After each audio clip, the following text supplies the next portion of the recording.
Module 4, Lesson 15 moves us into reading expressions with letters that stand for numbers.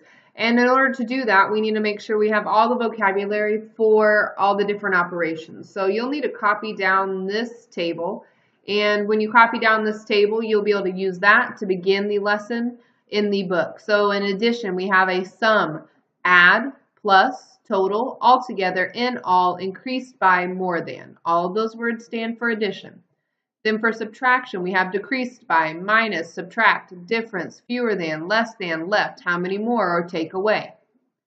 For multiplication and division, you have product, multiply, for this is multiplication, product, multiply, times, double or triple, group of, as much, each and every. For division, you have quotient, divide, each, per, and split. And then exponents, the words power, squared, and cubed would all be exponents. Now, you have that written in your notes. So then if you go over to your book, you're then going to copy that down as well.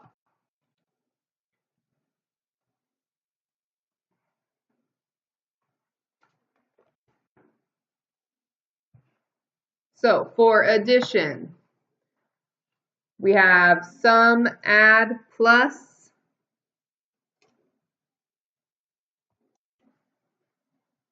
So after you write all of those down, and again, this is straight from your book. The only thing I added is reduced. This wasn't in your notes, but this is in this problem, or in the problems today. So make sure you have those all written down so you can reference them as you're creating equations from the book. So write an expression using words. So what I would do then is I would look up here. These are all my words I can write subtraction phrases with. So I could say A subtracted by B. I could say A decreased by B, A minus B, the difference of A and B, B fewer than A. So I'm going to write that because most people mess that one up. So B fewer than A is what that would look like. Or you could say A reduced by B, or the difference of A and B.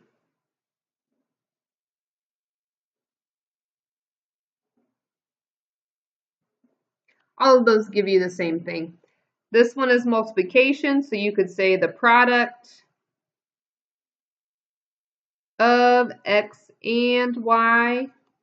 You could say X groups of Y.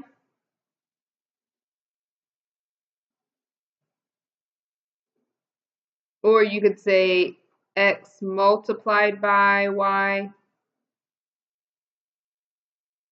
All of those would work.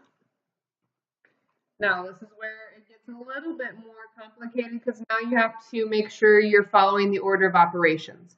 And in order to follow the order of operations, you need to remember that you have parentheses, exponents, multiplication, and division, and then addition and subtraction.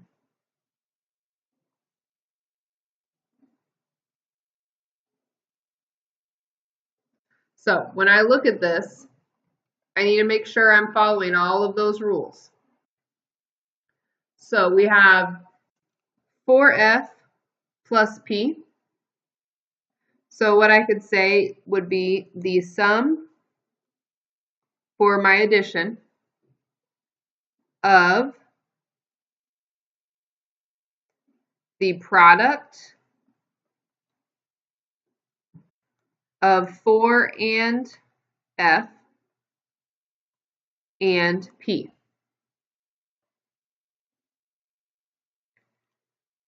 Down here, you could say D reduced by B cubed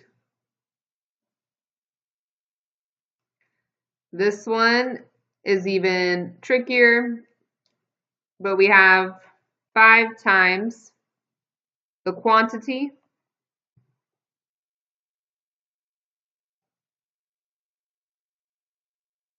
of u minus 10 plus h. And then our last one, you could say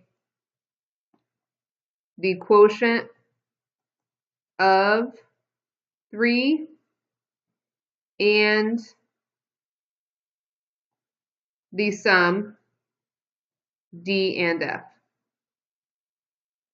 And by doing that, it allows them to understand that the and means you're dividing by the sum, and that makes sure that you would do the addition before you would do that. So looking down here, you're going to do this yourself. Circle all the words that can be used to describe the given expression. So right here I have multiplication, and then right here I have my subtraction. And so I would circle multiplication and subtraction. But I would not have addition or division because I don't have that in this expression. And so when you go through here, you want to make sure you do that and go ahead and check your work when you are finished so that you could then move on to your problem set. Make sure you have all of these sentences written down so that you can use them as a reference for when you're having to write them for yourself.